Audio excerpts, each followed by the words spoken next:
제2장. 보통 사람들 같으면 벌써 점심 식사를 끝냈을 시간에 페트로니우스와 비니키우스는 아침상을 받았다. 식사를 마치고 나서 페트로니우스는 조카에게 잠시 낮잠을 즐기자고 권유했다. 지금은 남의 집을 방문하기에 너무 이른 시간이라는 것이었다. 물론 해 뜨면서부터 방문을 시작하는 것을 로마의 오랜 관습이라고 여기는 사람들도 있지만 페트로니우스는 그런 행위를 무리하고 야만적이라고 생각했다. 남의 집을 방문하기에는 오후가 적당하지. 태양이 카피톨리움 언덕에 있는 주피터 신전 쪽으로 옮겨가서 대광장을 비스듬히 비추기 시작할 때까지는 느긋하게 기다리는 게 좋아. 가을이긴 했지만 아직도 날이 더워 사람들은 점심 식사 후에 낮잠을 자곤 했다.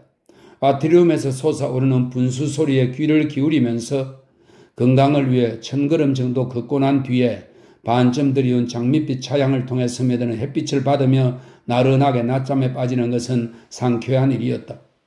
비니키우스는 페트로니우스의 말이 옳다고 생각했다. 두 사람은 팔라티움 궁전이나 로마에서 일어난 일들, 그리고 인생 문제에 관해 이런저런 얘기를 나누며 한가로이 정원을 거닐었다.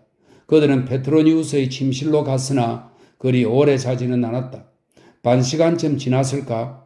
침실에서 나온 페트로니우스는 베르베나를 가져오게 하여, 베르베나는 마편초입니다. 베르베나를 가져오게 하여 그 향을 맡기도 하고 팔과 관자놀이에 문지르기도 했다. 넌 아마 모를 게다. 이렇게 하면 얼마나 기운이 나고 정신이 맑아지는지. 자, 난 갈 준비가 다 되었다. 가마는 진작부터 대기 중이었다. 그들은 파트리키우스 거리에 있는, 파트리키우스 거리는 시내 북동쪽에 있는 거리입니다. 파트리키우스 거리에 있는 아울루스의 저택으로 가자고 명했다. 페트로니우스의 저택은 카린의 구역에서 가까운 팔라티움 언덕의 남쪽 기슭에 있었다. 시내의 광장을 가로질러 가는 것이 제일 빨랐으나 페트로니우스는 도중에 이도메네우스의 보석상에 잠시 들러야 했으므로 아폴리니스 거리를 통과하여 스켈레라투스 거리로 가자고 분부했다. 그 모퉁이에 온갖 상점들이 쭉 늘어서 있었다. 몸집이 큰 흑인들이 가마를 메고 수행하는 노예들을 앞세워 길을 떠났다. 페트로니우스는 한동안 침묵에 잠겨 손바닥에서 풍기는 베르베나 향대를 맡으며 무언가를 골똘히 생각하더니 마침내 입을 열었다. 이제 막 생각났는데 말이다. 만일 너가 사랑하는 숲의 요정이 노예가 아니라면 그녀에겐 플라우티우스의 집을 나와 내게로 올 수 있는 권리가 있단다. 얼마든지 그녀를 사랑으로 감싸주고 호사시켜 줄 수 있단 말이지. 여신과 같이 고귀한 나의 크리스테미스에게 내가 하는 것처럼 말이다. 하긴 우리끼리 얘기지만 조금씩 크리스테미스에게 실정이 나는 건 어쩔 수가 없구나. 필경 그녀도 나에 대해 같은 생각을 하겠지만. 비니키우스는 고개를 저었다. 그렇지 않다고? 페트로니우스가 물었다. 최악의 경우엔 황제에게 해결해달라고 부탁할 수도 있다. 내 말 한마디면 붉은 수염이 너희 편이 되어줄 테니 안심하려무나? 리기아를 모르셔서 하는 말씀이세요. 비니키우스가 대답했다. 그렇다면 묻겠는데 너는 그녀를 잘 안다고 말할 수 있니? 너 역시 그녀를 멀리서 보았을 뿐이잖아. 그녀와 이야기는 나눠봤느냐? 너의 마음을 고백해 본 적은 있어? 샘터에서 처음으로 그녀와 마주친 뒤 겨우 2번 더 보았을 뿐입니다. 아울루스의 집에 머무는 동안 저는 외딴 곳에 떨어져 있는 손님용 별채에서 지냈고 게다가 팔을 삐어 그댁 식구들과 식사도 함께 할 수 없었으니까요. 그 집을 떠나기 전날 밤에야 간신히 만찬 석상에서 리기아를 만날 수 있었지만 그때는 말 한마디 나눌 기회가 없었어요. 아울루스가 자랑삼아 장황하게 늘어놓는 브리타니아에서의 성전과 업적에 귀 기울여야 했고 그 다음에는 리키니우스 스톨로 때부터 이 사람은 BC 4세기 로마의 호민관인데요. 정치 및 경제개혁 법안을 제정한 인물입니다. 그 다음엔 리키니우스 스톨로 때부터 아무리 애를 써도 이탈리아 소지주의 몰락을 막을 수 없다는 분노에 찬 탄식을 들어야만 했습니다. 아울루스라는 사람에게는 도무지 다른 얘기거리도 없을 뿐 아니라 이야기에 적당히 살을 붙이고 각색하는 말재주 같은 것은 더더욱 없는 것 같았어요. 입만 열었다 하면 변해가는 요즘 세상을 한탄하는 내용들이나 회고담이 전부였으니까요. 그 집에서는 우리에서 꿩을 키우고 있는데 한 번도 잡아먹은 일이 없다고 합니다. 왜냐하면 꿩을 한 마리씩 잡아 먹을 때마다 로마 제국이 그만큼 종말에 가까워진다고 믿고 있거든요. 두 번째로 그녀를 만난 건 정원의 연못가에서였어요. 그녀는 갈대를 뽑아들고 그 끝에 물을 적셔서 주위에 핀 아이리스 꽃에 흩뿌리고 있었습니다. 제 무릎을 좀 보십시오. 헤라클레스의 방패를 걸고 맹세하는데 파르테 아군이 괴성을 지르며 아군의 진영으로 구름처럼 몰려왔을 때에도 꿈쩍도 않던 제 무릎이 그날 그 연못가에서는 주체할 수 없이 벌벌 떨렸단 말입니다. 목에 불라를 매단, 이 불라는 귀족 가문의 아이들이 목에 걸던 부적이 들어있는 작은 금패입니다. 목에 불라를 매단 어린아이처럼 눈빛으로만 연민을 구했을 뿐 한동안 아무 말도 하지 못했습니다. 베트로니우스는 부러운 얼굴로 비니키우스를 바라보았다. 넌 참으로 행복한 녀석이로구나. 세상이나 인생이 아무리 타락해도 유일하게 영원히 변치 않을 아름다운 것이 있으니 그것은 바로 청춘일지어다. 잠시 후 베트로니우스가 말했다. 그녀에게 말은 붙여봤느냐? 네. 정신을 가다듬고 나서 용기를 내어 그녀에게 말했죠. 소아시아에서 돌아오는 길에 교회에서 팔을 삐어 아픔을 겪었지만 막상 신세를 진 이 집을 떠나려니까 그 고통이 다른 곳에서 누리는 기쁨보다 더 소중하며 차라리 이곳에서 앓고 있는 것이 다른 곳에서 건강하게 지내는 것보다 더 좋다는 걸 새삼스레 깨닫게 되었노라고 말이죠. 그녀는 고개를 숙인 채 심각하게 제 말을 듣고 있더니 황금빛 모래 위에 갈대로 무언가를 끼적거리더군요.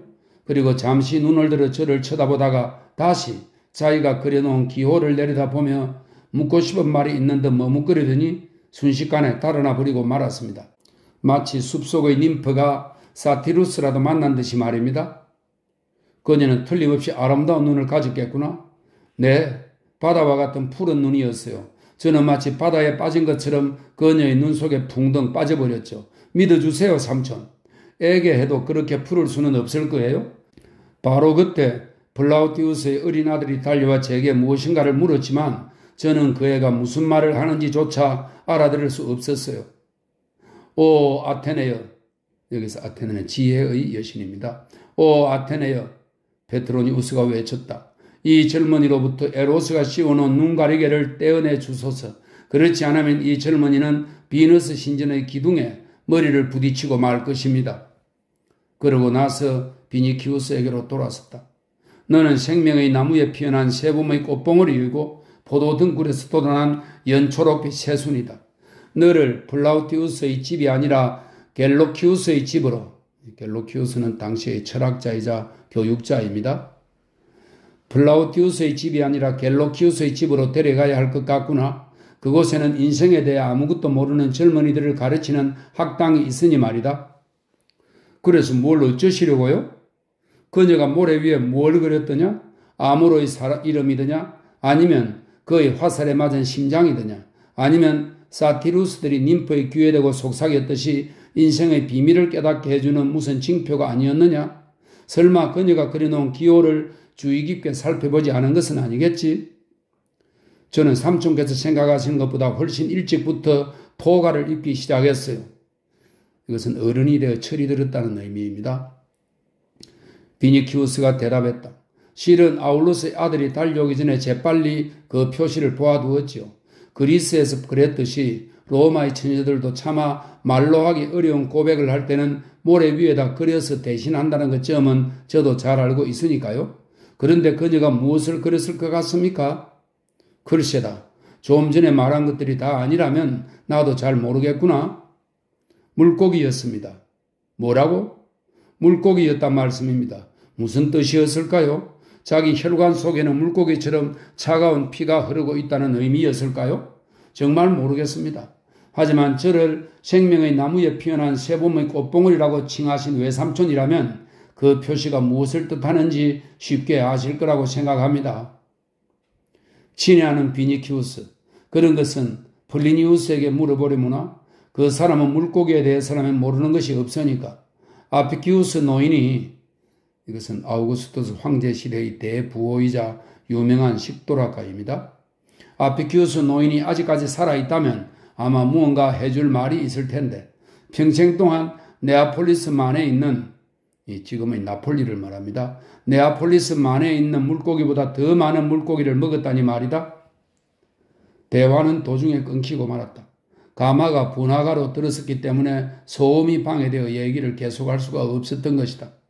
일행은 아폴리니스 거리를 지나 로마 광장으로 접어들었다. 화창한 날이면 한가한 사람들은 해가 지기 전에 이곳에 모여 기둥 사이를 유유히 산책하면서 새로운 소식을 주고받기도 하고 명사를 태운 가마가 지나가는 것을 구경하기도 했다. 그러다 지치면 검은빵이나 서점을 기웃거리기도 하고 아니면 카피톨리움 언덕의 주피터 신전과 마주하고 있는 광장의 모퉁이에 줄지어 서 있는 가게들을 기웃거리기도 했다. 그곳에는 동전을 바꿔주는 환전소는 물론 비단과 청동, 그 밖에 여러 가지 다양한 물건들을 파는 가게들이 늘어서 있었다. 광장은 절벽 위에 우뚝 솟은 성의 초석 아래 있었는데 해가 기울어 반쯤은 벌써 그늘져 있었다. 언덕 위에 있는 신전의 원주들은 푸른 하늘 아래 석양을 받아 금빛으로 반짝이고 그보다 낮은 곳에 자리 잡은 기둥은 대리석 디딤돌이 깔린 한길 위에 기다란 그림자를 드리우고 있었다. 사방이 온통 원주들로 가득 차 그곳에 들어가면 마치 울창한 밀리메스처럼 길을 잃어버릴 것만 같았다.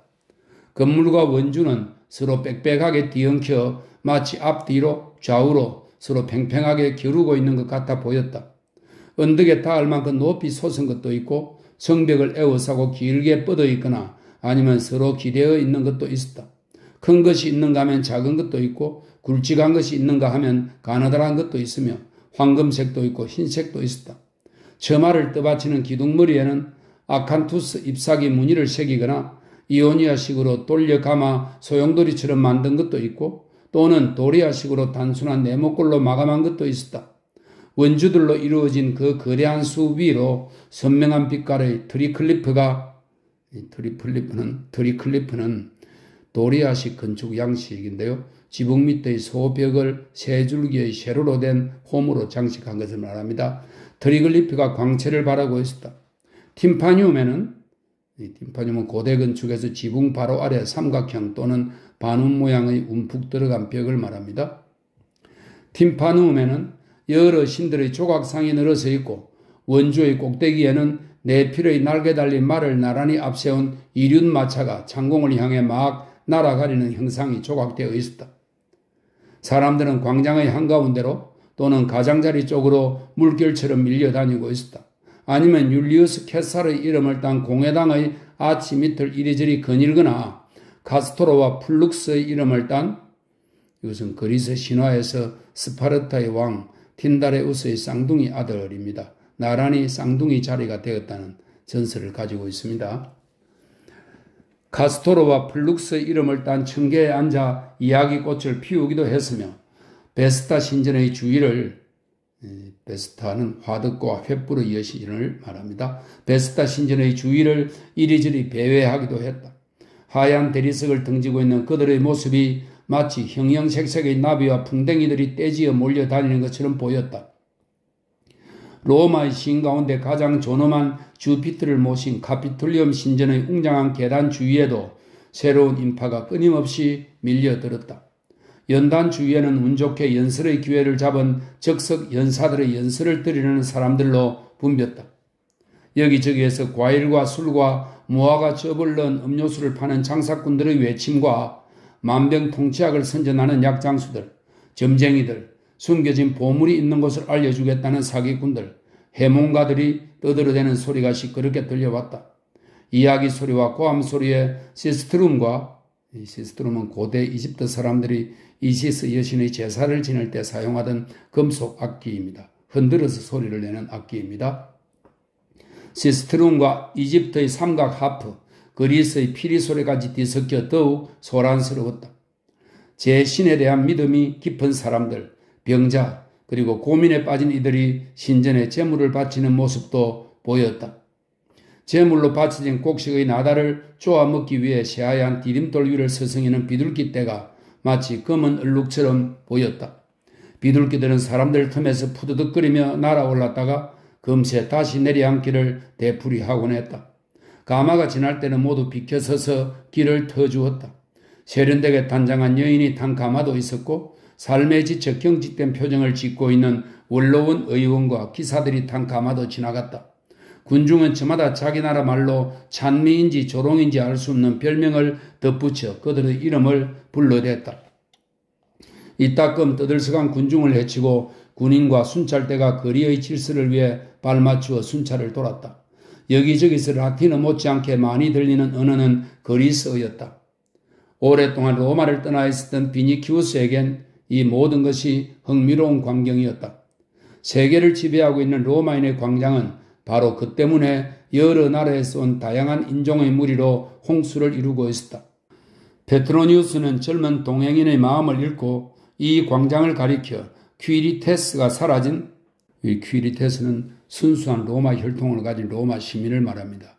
로마 건국 초기 타티우스 통치하의 사비니족을 일컫는 말이었지만 타티우스와 모물루스의 동맹으로 두 나라가 통합된 후에는 로마인이란 뜻으로 쓰이게 된 용어라고 합니다.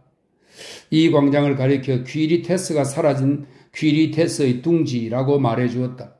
온갖 인종과 민족이 뒤섞여 있는 이 거대한 무리 속에서 로마의 고유한 요소들은 거의 사라져가고 있었다. 이곳에는 에디오피아인도 있고 먼 북방에서 온 금발의 커다란 몸집을 지닌 브리타니아인, 갈리아인, 게르마니아인도 있었다.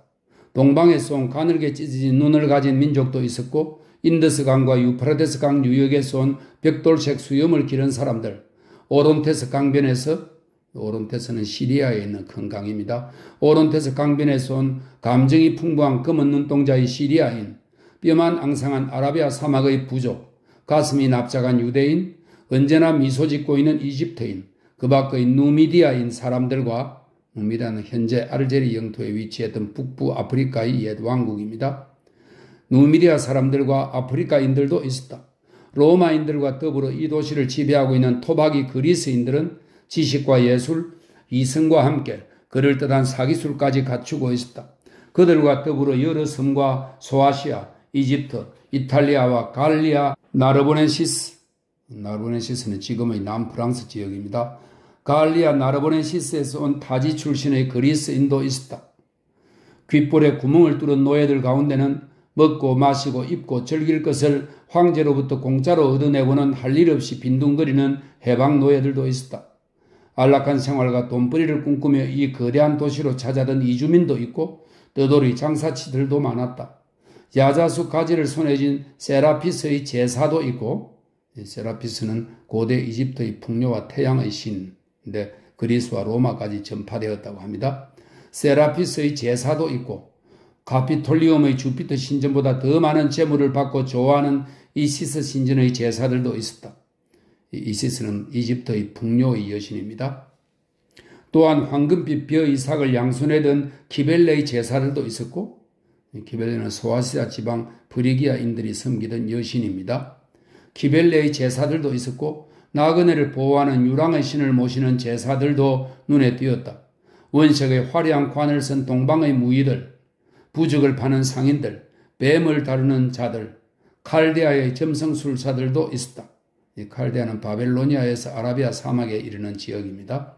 칼데아의 점성술사들도 있었다. 또한 별다른 일에 종사하지 않고 놀고 먹는 평민들도 있었다. 그들은 매주 티베리스 강 기슭에 있는 곳간으로 양식을 얻으러 가거나 경기장에서 복권을 가지고 서로 치고받고 다투기도 했다. 밤에는 티베리스 강 건너에 있는 폐가에서 자고 따뜻하고 화창한 날에는 밀비우스 다리 위나 지하 납골당 근처를 서성이곤 했다. 그것도 아니면 노예들이 먹다 남은 음식 찌꺼기를 얻을 수 있는 부호들의 대저택 문 앞이나 수브라 거리에 있는, 수브라는 로마 시대 시내에 있는 빈민가입니다. 수브라 거리에 있는 지저분한 음식점 주위를 기웃거렸다. 페트로니우스는 그 사람들에게도 널리 알려져 있었다. 비니키우스의 귀에는 그분이 온다 하는 소리가 끊임없이 들려왔다. 사람들이 페트로니우스를 좋아하는 것은 그의 너그러운 성품 때문이기도 했지만 인기가 급상승하게 된 이유는 따로 있었다. 학대를 견디다 못한 한 노예가 포악한 주인 페다니우스 세쿤두스를 살해했을 때, 로마의 수도 경찰청장입니다. 페다니우스 세쿤두스를 살해했을 때 황제의 명령으로 그 집의 노예들이 남녀노소 구별 없이 모두 사형당하게 되자 황제 앞에서 당당하게 그 판결이 부당하다고 말한 사람이 바로 페트로니우스였던 것이다. 뿐만 아니라 페트로니우스는 자신의 행동을 찬양하는 사람들에게 대수롭지 않게 말했다. 그 노예들의 처형은 페트로니우스 자신과는 직접 상관이 없지만 남다른 미적 감각을 가진 고상한 판관의 입장에서 볼 때 그런 야만적인 학살이 스키타인이라면 몰라도, 스키타인은 이란 북쪽에 거주하던 고대 유목민족입니다. 스키타인이라면 몰라도 선민인 로마인에게는 어울리지 않는다고 판단했기에 황제에게 사적으로 권고한 것뿐이라고. 기록에 의하면 실제로는 약 400명에 달하는 노예들이 모두 처형당했다고 합니다. 그때부터 대량 학살을 명령한 황제의 판결에 붕괴했던 많은 사람들이 페트로니우스를 한층 더 존경하게 되었던 것이다. 그러나 페트로니우스는 그런 인기 따위에는 연연하지 않았다. 그는 똑똑히 기억하고 있었던 것이다. 네로에게 독살당한 브리타니쿠스는 클라우디우스 황제의 외아들입니다. 네로에게 독살당한 브리타니쿠스나 네로의 명으로 살해된 아그리피나는 네로의 생모입니다. 아그리피나, 정맥을 절단당한 뒤 판다타리아 섬에서 뜨거운 전기로 질식사당한 옥타비아는 네로의 첫 아내입니다. 멀리 추방된 루벨리우스 플라우투스도, 이 사람은 티베리우스 황제의 종손입니다. 플라우투스도, 그리고 당장이라도 사형당할지 모르는 위기에 놓인 드라세아스도 모두 불과 얼마 전까지만 해도 민중의 사랑을 받았던 것이다.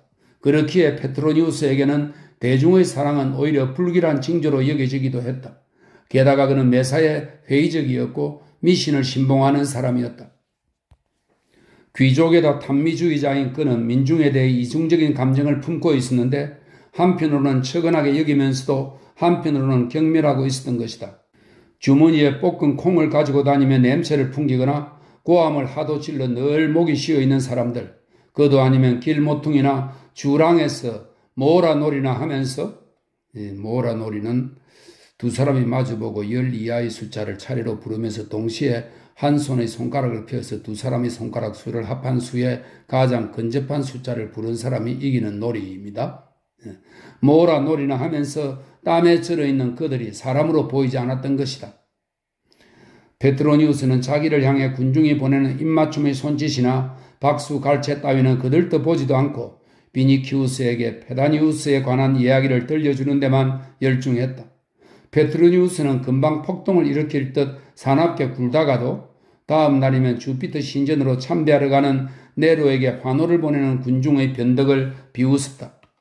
아비라누스 서점 앞에 이르자 페트로니우스는 가마를 세우고 호화롭게 장정한 필사본 한 권을 사서 비니키우스에게 내밀었다.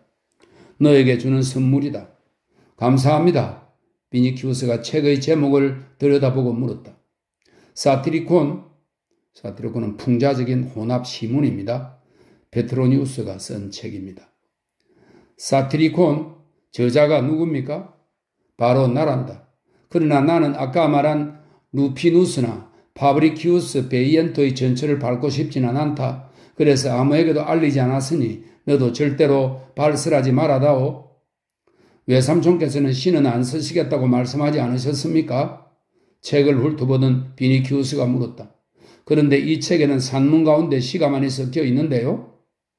이 책에서 특히 트리말키온의 향년, 트리말키온은 사티리콘의 주인공입니다. 노예에서 해방노예가 되어 막대한 재산을 모아 쾌락을 추구하는 가상의 인물입니다. 트리말키온의 향년이라는 장을 주의 깊게 읽어보려무나? 그리고 시 얘기가 나와서 말인데 내가 시를 싫어하게 된 것은 네로가 시를 쓰기 시작하면서부터란다. 비텔리우스는 로마의 장군입니다. 비텔리우스는 과식해서 음식물을 토해내고 뱃속을 비워야 할 때는 상아로 만든 막대기를 목구멍에 쑤셔 넣는다는구나. 올리브유에 적신 홍학의 키트를 쓰는 사람도 있고 백리향 잎사귀를 달여서 즙을 내어 마시는 사람도 있다지만 나는 그런 경우에 네로의 시를 읽곤 하지. 구역질이 나서 효과 만점이거든.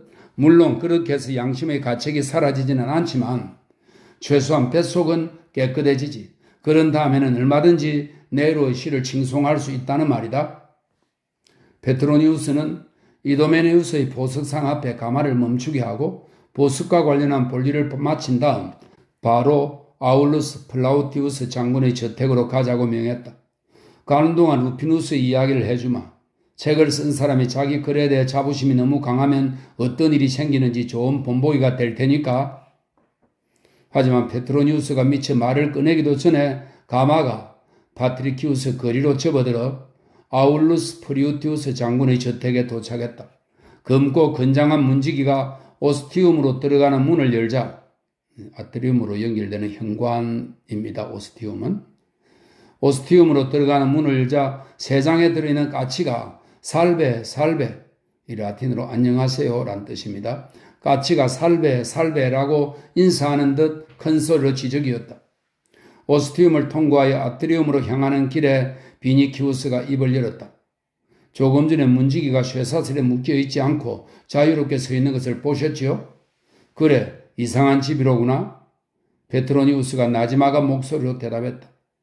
폼포니아 크레키나가 그리스도인지 무언지 하는 사람을 숭배하는 동방의 미신에 빠져있다고 수군대는 얘기를 너도 들었겠지? 폼포니아가 평생 한 남자만 섬기고 사는 꼴이 보기 싫어서 크리스피닐라가 퍼뜨린 헛소문일 게다. 폼포니아야말로 진정한 우니비라이지.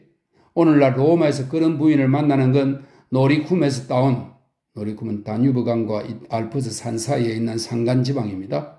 노리쿰에서 따온 싱싱한 버섯을 반접시나 구하는 것보다 더 희귀한 일이야. 예전에 그녀는 미신 숭배 문제로 문중회의에서 신문을 받은 일이 있었다. 삼촌께서 말씀하신 대로 이 집에는 정말 이상한 점이 많습니다. 제가 이곳에서 보고 들은 이야기는 나중에 해드리지요. 이었고 그들은 아트리움에 도착했다. 그곳을 관장하는 선임 노예가 방문한 손님의 이름을 알리는 노예를 안으로 들여보내고 페트로니우스 일행에게 의자를 권하며 발 받침대를 내놓았다. 이 집에 한 번도 와본 적이 없는 페트로니우스는 이 엄숙한 가정에는 수심이 가득할 것이라고 생각하고 있었다. 그런데 막상 와서 둘러보니 뜻밖에도 집안 분위기가 밝고 산뜻해서 놀라움과 더불어 묘한 실망감을 느꼈다. 천장에 뚫린 거대한 창으로 밝은 빛이 쏟아져 들어와 장방형의 인플로비움은 아트리움 중앙에 위치한 빗물을 받는 큰 수조를 말합니다. 인플로비움에서 뿜어져 나오는 분수에 끊임없이 햇살을 흩뿌리고 있었다. 수조의 둘레에는 아네모네와 백합이 피어 있었다. 이 집 사람들은 특히 백합을 좋아하는 듯 곳곳에 희고 붉은 백합이 풍성하게 피어 있었다.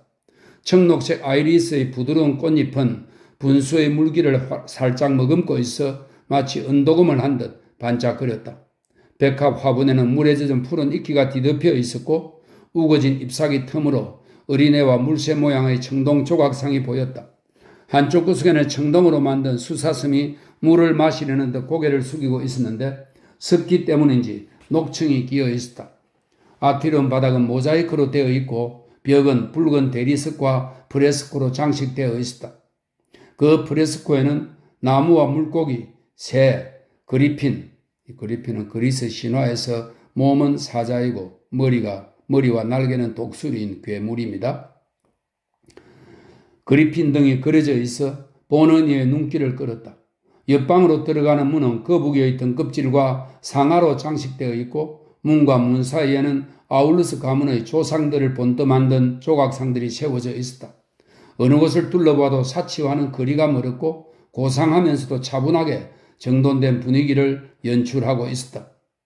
페트로니우스는 이 집과는 비교도 안 될 만큼 웅장하고 화려한 저택에서 살고 있었지만 이 집에서 자신의 취향에 거슬리는 것은 단 하나도 찾아볼 수 없었다. 그가 비니키우스에게 막 그 말을 하려는 순간 휘장을 여닫는 임무를 맡은 노예가 아트리움과 타블리눔 사이에, 타블리눔은 가장이 기거하는 방입니다. 이 방을 통해 주랑으로 둘러싸인 정원, 즉 페리스트리움으로 나가게 되어 있다고 합니다. 구조가. 휘장을 여닫는 임무를 맡은 노예가 아트리움과 타블리눔 사이에 처해있는 두터운 휘장을 열어젖혔다. 그 사이로 안채에서 서둘러 걸어나온 아울루스 플라티우스 장군이 보였다. 그는 인생의 황혼기에 접어든 노인이었다. 머리는 서리가 내려앉은 듯한 백발이었으나 여전히 늠름해 보였고 독수리를 연상시키는 다소 짤막한 그의 얼굴에는 강인함이 배어 있었다. 플라우티우스의 얼굴에는 놀라움과 더불어 약간의 불안감마저 서려 있었다. 예기치 않은 방문객이 다름 아닌 네로의 척근이자 말동무이며 좋은 자인 페트로니우스였기 때문이다. 페트로니우스는 세상 물정에 밝고 예리한 판단력을 가졌기에 플라우티우스의 심중을 금세 눈치챘다. 그래서 우선 인사를 나눈 다음 임기응변의 기질을 발휘하여 자기가 이곳에 온 것은 이 댁에서 조카가 받은 보살핌에 감사드리기 위해서라고 자연스러운 어조로 말했다. 방문의 목적은 호의에 대해 감사 인사를 드리기 위해서이지만 이렇게 용기를 낼 수 있었던 것은 아울루스와 안민이 있었기 때문이라는 말도 빠뜨리지 않았다. 그러자 아울루스는 찾아주어 고맙다고 하면서 감사해야 할 사람은 오히려 자신인데 아마 페트로니우스는 그 이유를 잘 모를 것이라고 덧붙였다. 페트로니우스는 전혀 짐작이 가지 않았다. 그는 담갈색 눈썹을 치켜 올리면서 아울루스나 그 친지들에게 도움을 베푼 적이 있는지 생각해 내려고 애썼으나 헛수고였다. 지금은 비니키우스를 도우려는 일 외에는 아무것도 머릿속에 떠오르지 않았던 것이다. 혹시 자신의 의지와는 별도로 그런 일이 있었는지는 몰라도 그것은 우연이었을 것이다. 저는 베스파시아누스를 몹시 존경하고 있습니다. 이 베스파시아누스는 네로 시대의 장군이며 유대 총독인데 후에 황제가 되는 사람입니다. 저는 베스파시아누스를 몹시 존경하고 있습니다. 그런데 당신이 그의 목숨을 구해 주셨습니다. 언젠가 황제가 자기가 쓴 시를 낭송하고 있을 때 베스파시아누스가 불행하게도 깜빡 잠들었던 바로 그날 말입니다. 아, 그 일 말입니까? 오히려 베스파시아누스에겐 행운이었죠. 그 끔찍한 네로의 낭송을 듣지 않을 수 있었으니 말입니다. 하긴 그 사건으로 인해 엄청난 비극이 초래될 수도 있었다는 걸 부인하진 않겠습니다. 붉은 수임은 백인 대장에게 베스파시아누스의 정맥을 끊으라는 아주 친절하고 호의적인 명령을 내리려 했으니까요.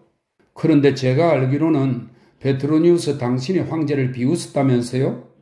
네. 아니, 어쩌면 그 반대의 방법을 썼다고 하는 것이 맞을지도 모르겠군요. 저는 황제께 이렇게 말했죠. 오르페우스는 하프를 연주하여 동물이나 초목까지도 매혹시켰다는 음악의 달인입니다. 오르페우스는 노래로 맹수를 잠들게 했다지만 베스파시아누스를 잠들게 한 폐하의 실력 또한 그에 못지않다고 말입니다. 여러 마디 아첨에다 비난을 살짝 섞기만 하면 붉은 수염을 상대하는 건 별로 어려운 일이 아니랍니다. 포페아 황후는 그 방면에 아주 도통한 사람이죠.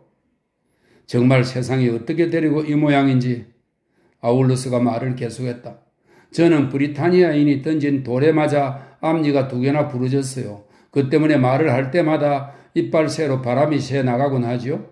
하지만 브리타니아에서 보낸 그때가 제 인생에서 가장 행복한 시절이었던 것 같습니다. 전투마다 승승장구하셨던 때이니까요. 비키니우스가 끼어들었다.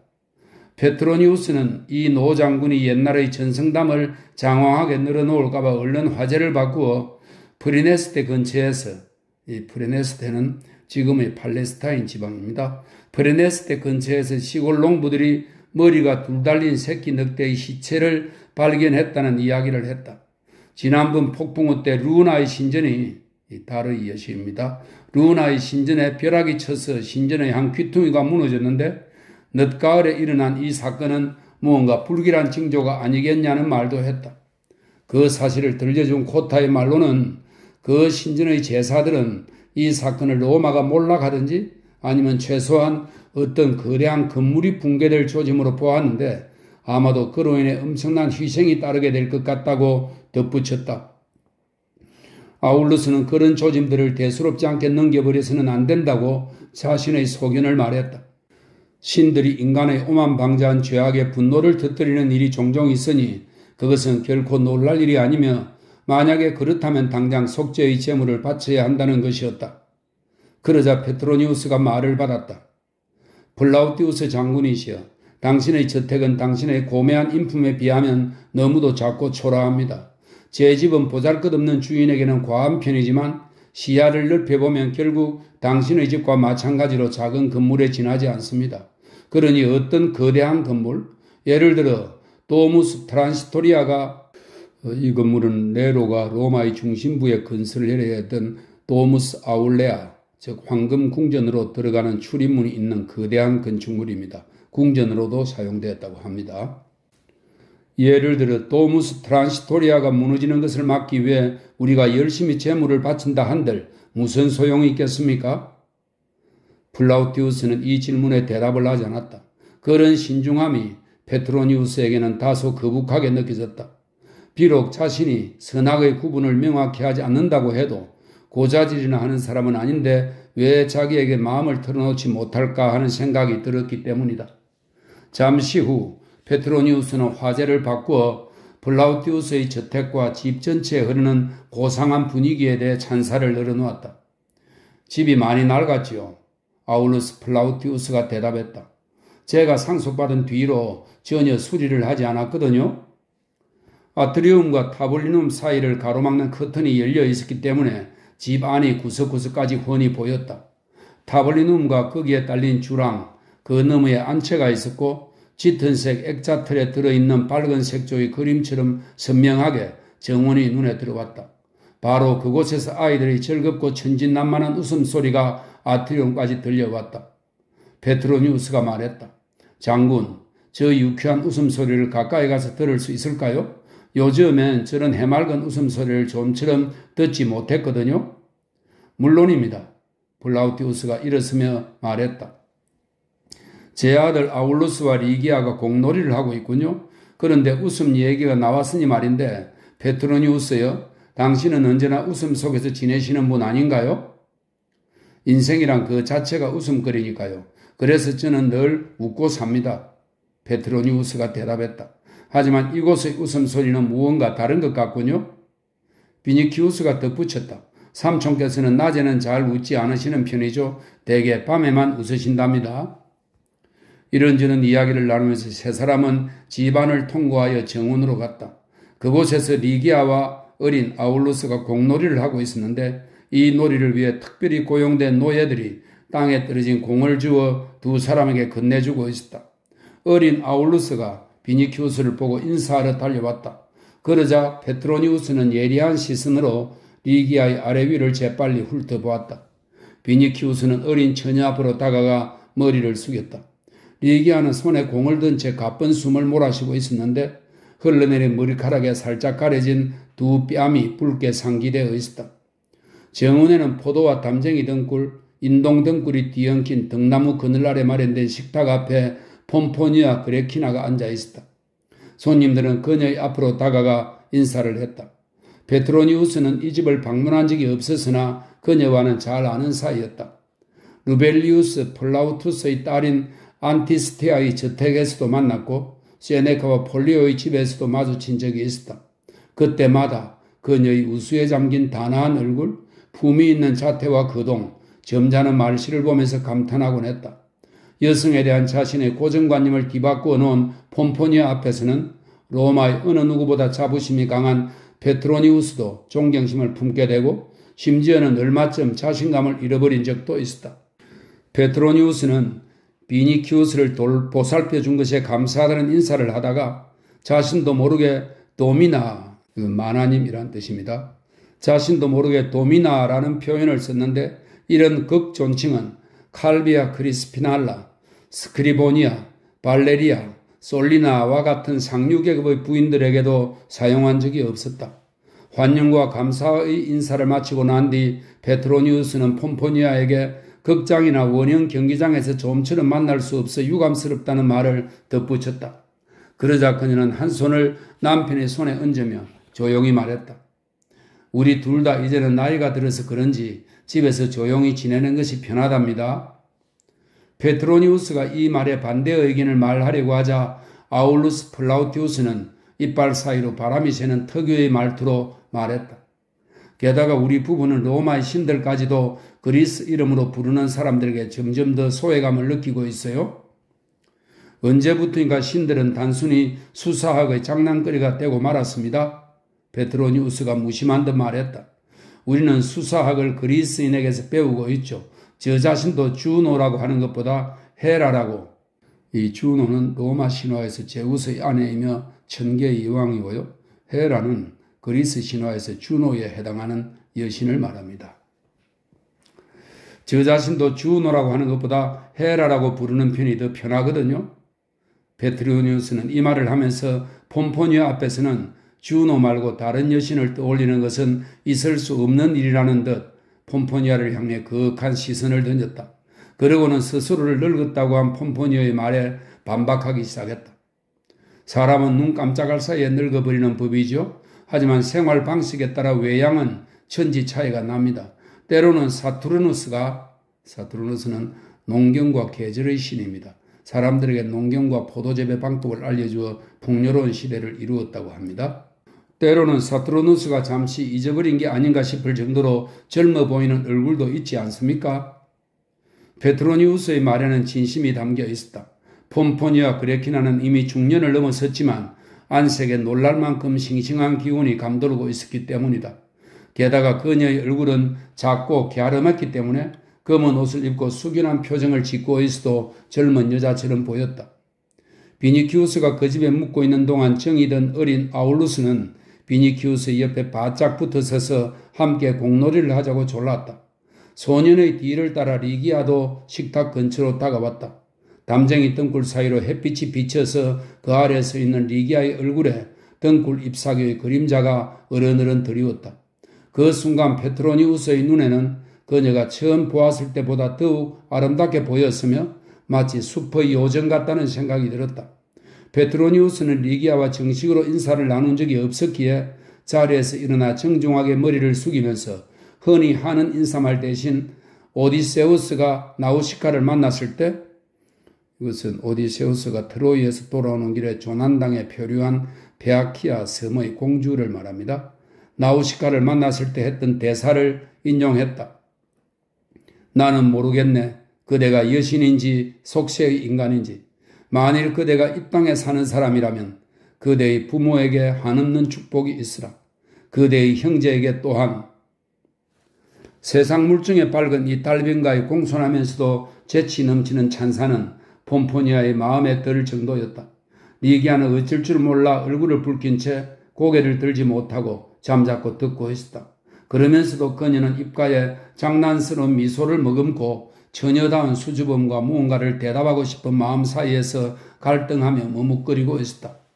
이윽고 결심한 듯 고개를 들고 페트로니우스를 쳐다보더니 나우시카의 말로 응수했다. 마치 수업 시간에 암송이라도 하듯 그녀 입에서는 단숨에 시구가 흘러나왔다. 당신은 평범한 사람도 아니고 어리석은 사람도 아닌 듯 하군요. 그러고는 몸을 돌려 놀란 새처럼 재빨리 달아나 버렸다. 이번에는 페트로니우스가 놀랄 차례였다. 비니키우스로부터 야만족 출신이라는 말을 들은 처녀의 입에서 호메로스의 한 대목을 듣게 되리라고는 전혀 예상치 못했기 때문이다. 그는 신기하다는 듯 폼포니아를 바라보았으나 그녀는 자기 남편의 얼굴에 떠오른 흡족한 기색을 보면서 살며시 미소 짓고 있을 뿐이었다. 아울루스 장군은 친딸처럼 리기아를 사랑하고 있었기에 자랑스러운 마음을 감추지 못했다. 비록 로마의 오랜 관습과 편견에 젖어서 그리스어와 그리스 문화의 확산에는 반대하고 있었지만 그리스어가 사교계에서 매우 중요하고 교양 있는 언어라는 생각에는 변함이 없었기 때문이다. 평소 아울루스는 자신의 그리스 실력이 신통치 못한 데 대해 남몰래 고민하고 있었다. 그렇기에 자기네 일가를 변변치 않게 볼지도 모르는 이 당대 최고의 풍류객이자 글재주가 뛰어난 고관에게 리기아가 호메로스의 시구로 응답한 것이 무척 대견스러웠다. 우리 집에는 그리스 가정교사가 있습니다. 아울루스는 페트로니우스를 보며 말했다. 아들놈이 수업할 때 저애도 함께 배우고 있지요. 아직 작은 새처럼 어리고 연약하지만 마음씨가 곱고 사랑스러운 아이라서 저희 내외가 애지중지하고 있습니다. 페트로니우스는 담쟁이와 인동등굴 너머로 세 사람이 함께 어울려 놀고 있는 광경을 바라보았다. 비니키우스가 토가를 벗어던지고 튜닉 바람으로 공을 막 던지려는데 리기아가 그 앞에 서서 두 팔을 활짝 벌리고 공을 받으려 하고 있었다. 처음엔 너무 말랐다는 느낌이 들어 그다지 강한 인상을 받지 못했는데 가까이 보니 그녀는 밝아오는 먼동처럼 환히 빛나고 있었다. 사람 보는 눈이 날카로운 페트로니우스는 그녀에게 남다른 매력이 있다는 것을 금세 알아보았다. 그는 그녀의 모든 것을 빠짐없이 살펴보고 하나하나 세밀하게 평가했다. 장밋빛의 투명한 얼굴, 입맞춤을 위해 만들어진 것 같은 앵두같이 도톰한 입술, 담청색 바닷물처럼 깊고 푸른 눈동자, 설화 석고처럼 새하얀 이마, 코린투스 청동의 푸른 기운과 짙은 갈색이 적절히 뒤섞인 머리카락, 가늘고 긴 목덜미, 부드러운 곡선을 이루는 동그란 어깨, 날씬하게 쭉 뻗은 청초하고 유연한 몸매는 실록의 계절 5월에 봉우리에서 막 피어난 꽃처럼 풋풋한 자태를 뽐내고 있었다. 봄이라는 제목을 붙여주면 너무도 잘 어울릴 것 같은 이 처녀의 생기 발랄한 아름다움을 보면서 페트로니우스는 문득 마음속에 잠자고 있던 예술적이고 탐미적인 본능이 깨어나는 걸 느꼈다. 불현듯 페트로니우스는 연인인 크리스테미스를 떠올리며 씁쓸한 미소를 지었다. 머리에 금가루를 뿌리고 눈썹을 검정색으로 짙게 칠한 크리스테미스는 누렇게 발에어 떨어지기 직전의 시든 장미 꽃잎처럼 생기를 잃어가고 있었다. 하지만 그녀로 인해 온 로마가 페트로니우스를 부러워하고 있었다. 이어서 포페아 황후의 모습이 머리에 떠올랐다. 제르세의 미녀로 온 로마의 명성이 자자한 포페아도 그가 보기에는 혼이 없는 밀랍 인형에 지나지 않았다. 그러나 깃들 고운 작은 새를 닮은 이 처녀에게서는 싱그러운 봄의 기운이 뿜어져 나왔고 퍼시케와 같은, 이 퍼시케는 에로스에게 사랑받은 미소녀입니다.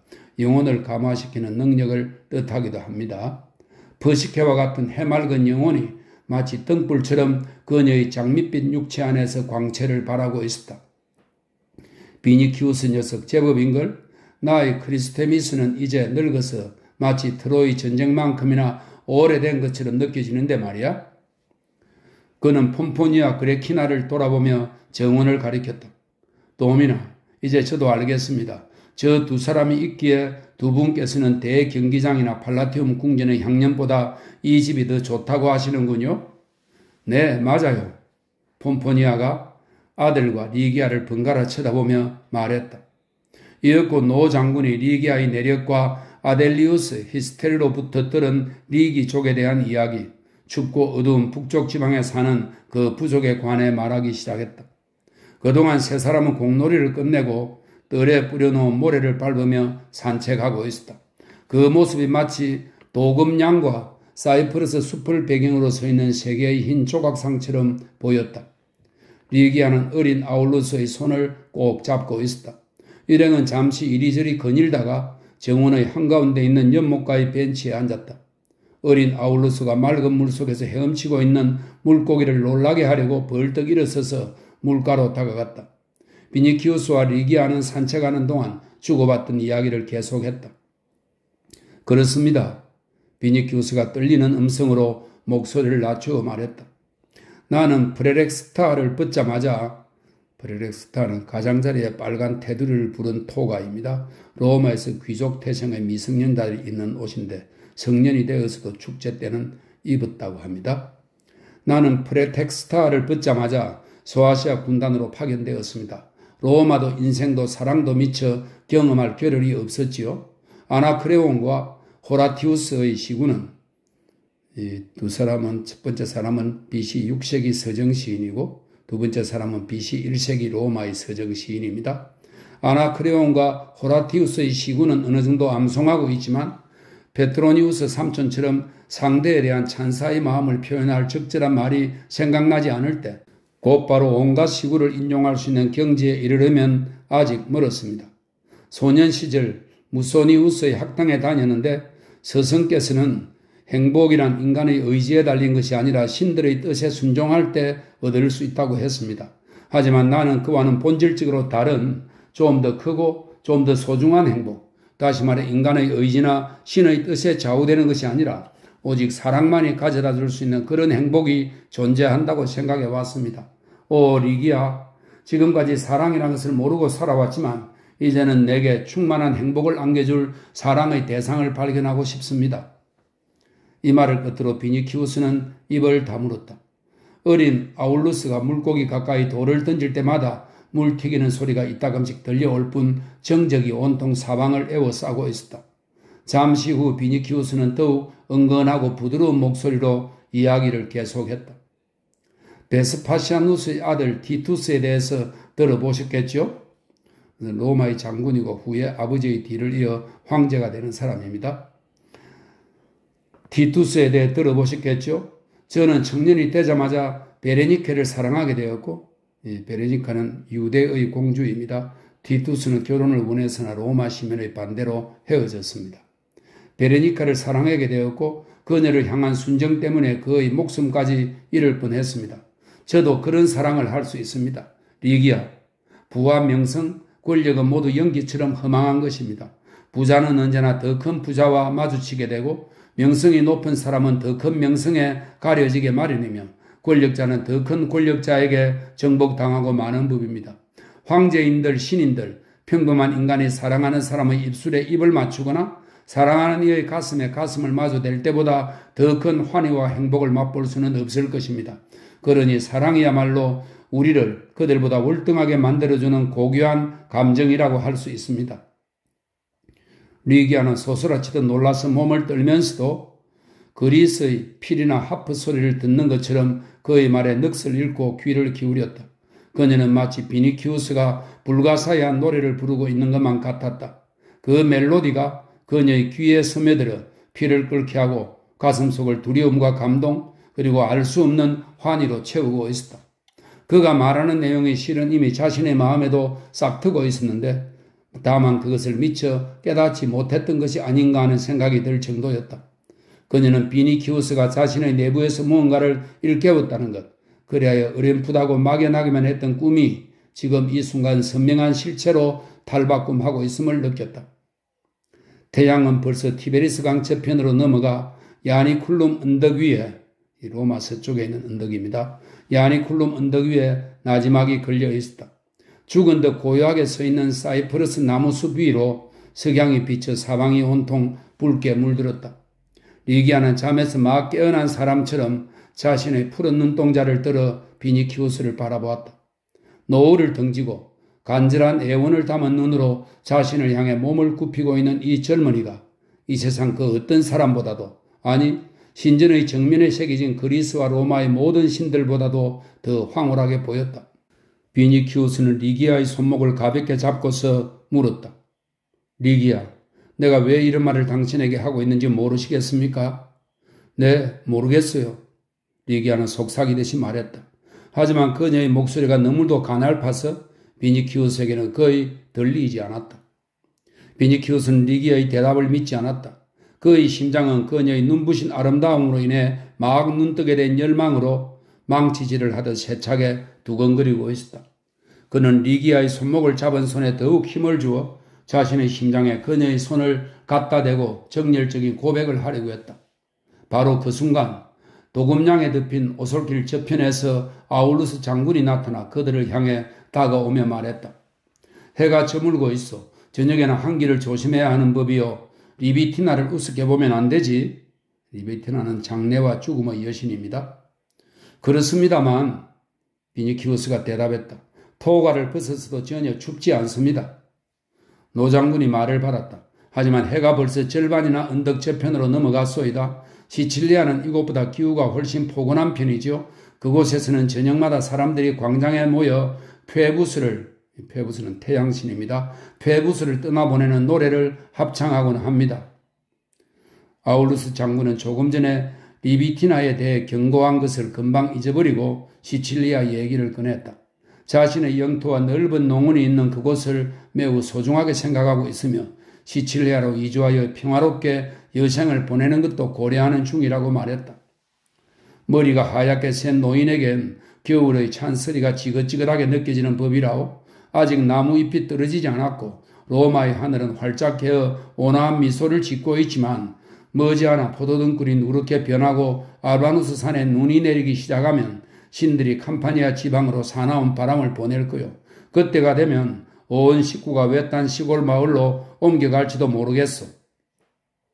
그 말씀은 로마를 아주 떠나신다는 뜻인가요? 플라우티우스 장군님? 비니키우스가 걱정스러운 어조로 물었다. 아울루스가 대답했다. 그렇소. 오래전부터 그런 생각을 갖고 있었다오. 그곳이 여기보다는 훨씬 조용하고 안전할 테니까.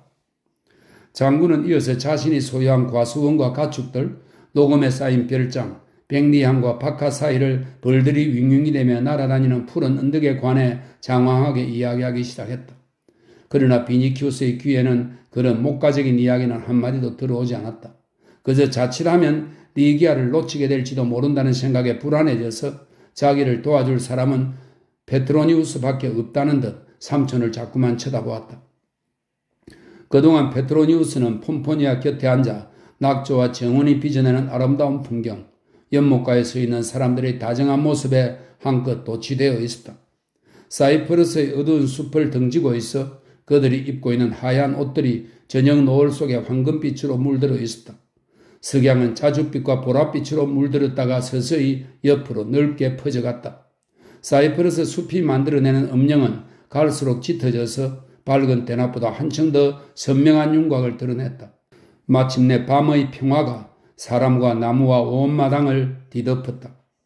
페트로니우스는 이 집의 고즈넉함에, 특히 이 집 사람들의 조용한 성품에 깊은 인상을 받았다. 폼포니아와 아울루스 장군, 그의 어린 아들과 리기아의 얼굴에는 그가 밤낮으로 마주하는 주변 사람들의 얼굴에서는 찾아볼 수 없는 특이한 점이 있었다.